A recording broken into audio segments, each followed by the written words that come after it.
So, in society today, I feel like people are very materialistic, or they're getting more materialistic.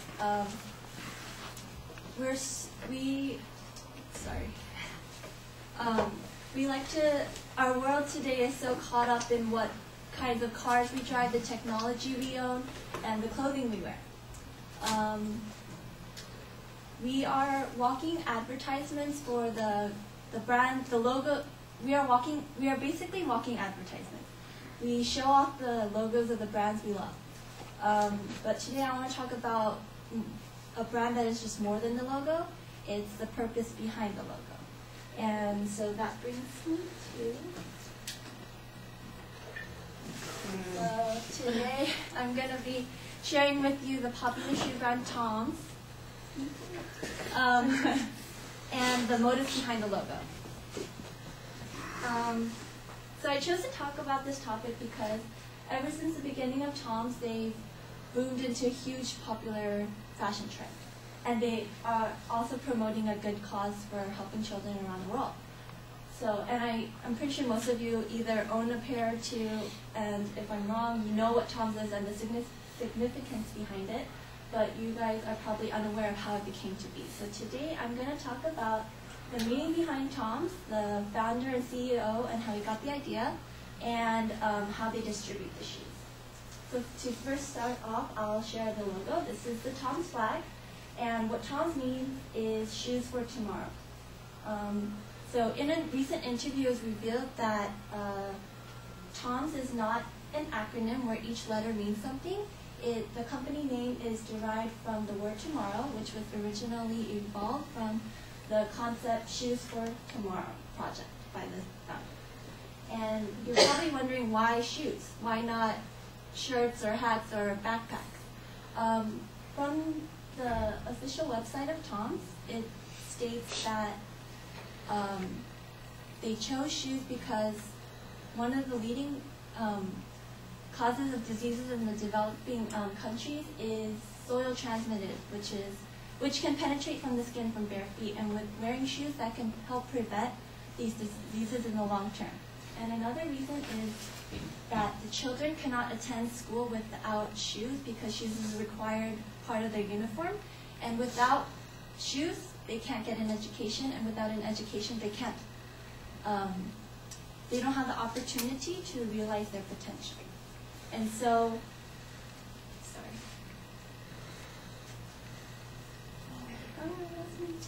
okay, and so that brings me to my next topic, which is the founder and CEO, the man who had the creative and caring characteristics to start this company. He's kind of a hippie. So this is Blake Mycoskie. He's an American traveler that actually competed in the second season of The Amazing Race. And although he didn't win the race, he won something more bigger. So it states in toms.com that in 2006, he went to Argentina after visiting from The Amazing Race. He revisited the impoverished villages and befriended the children, and he found that they didn't have shoes to protect their feet.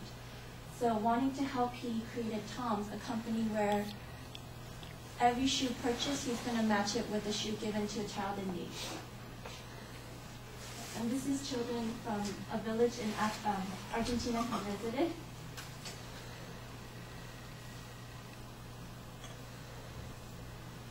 And this is a picture.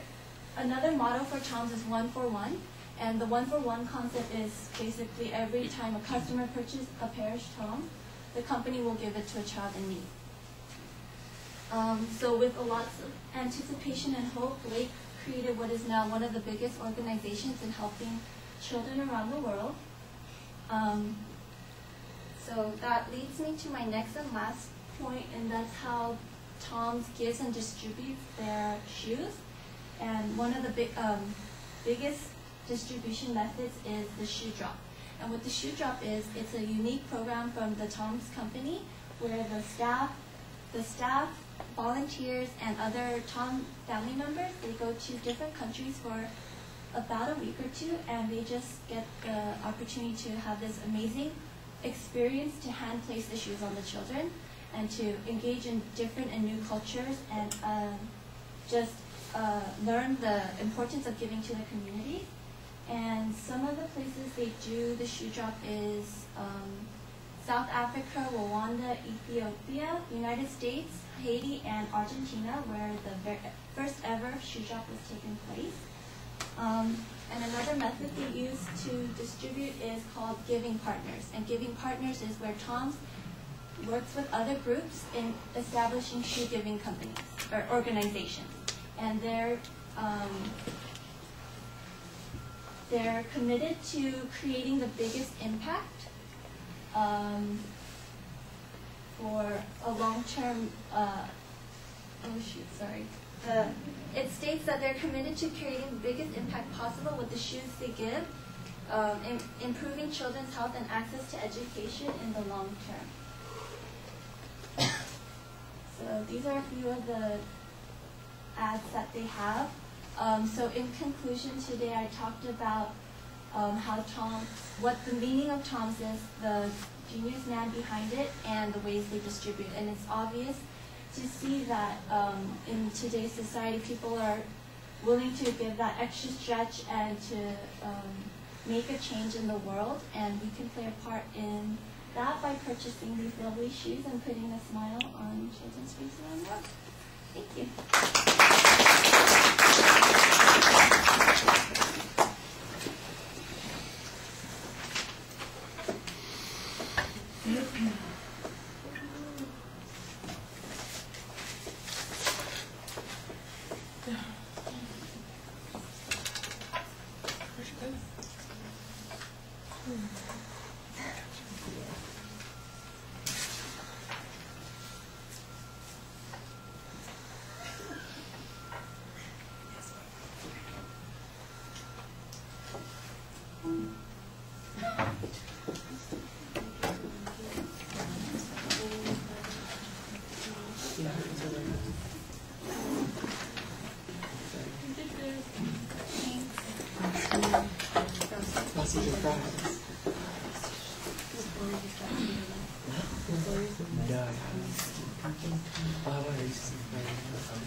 All right, I like from the beginning that you're looking directly at us and you're talking to us. You did seem like you had a little problem getting your rhythm started at the beginning of the speech, but once you got going, you were fine.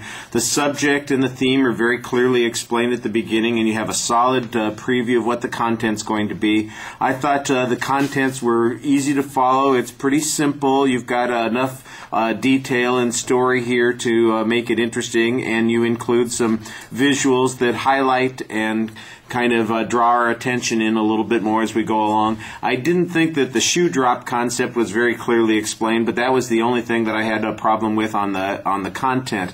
I thought the conclusion of the speech was actually pretty solid. The delivery issues, you've got a few good gestures while you're indicating things on the screen, and you've got a friendly expression on your face. It's not always vivid, but most of the time it appears sincere, although whenever you do get stuck, you show it on your face. It's like very clear that there's something wrong, that you've forgotten something or you're moving to the next thing. So it's like underlining it a little bit. If you can avoid doing that, I think you'll be a little bit more confident while you're speaking.